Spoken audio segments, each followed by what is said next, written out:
তুই আমার জ্ঞান দিতেইছ। একদিন বলছি না আমার পোশাক আশাকের ব্যাপারে তুই কোনো কথা বলবি না, একবার না অবস্থা করে দেব। আপু, আব্বুর তো এই এলাকায় একটা মান সম্মান আছে। তোর মতো কাজের লোক সেইজা থেকে আমি বাসা, হ্যাঁ তোর মতো খেত সেইজা থেকে এগুলা কইরা। একটা কথা মনে রাখবি সব সময়, তুই আমার সৎ বোন, বুঝতে পারছো? কখনো আপন ভাবতে আসবি না। দেখো আপু, তুমি আমারে সৎ ভাবতে পারো, কিন্তু আমি তো তোমাদের কখনো সৎ ভাবি নাই। করবো কার সাথে যাব, কোথায় উঠবো, কোথায় বুঝবো, আমি ওরা জিজ্ঞেস করবো। ওর থেকে জ্ঞান নিবা ওকে? ওর কিচ্ছু না, বাসার কাজের লোক। ভাইয়া আমি বলছিলাম কি এর ভাইয়া? তোর ভাই আমি? তুই আমার সৎ বোন।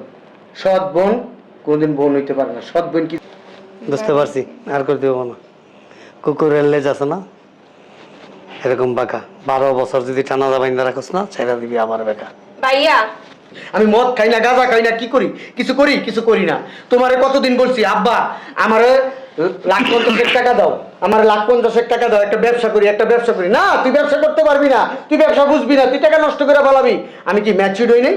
হ্যাঁ, বাল পাইতে গেছে আমার। তাহলে বিয়া শাদী করাও না তুমি আমারে। তারা যদি ভদ্রলোক হইতি না, ভদ্রলোকের জুতা মারতে হয় না, মুগ্ধা করলে মারা হয়।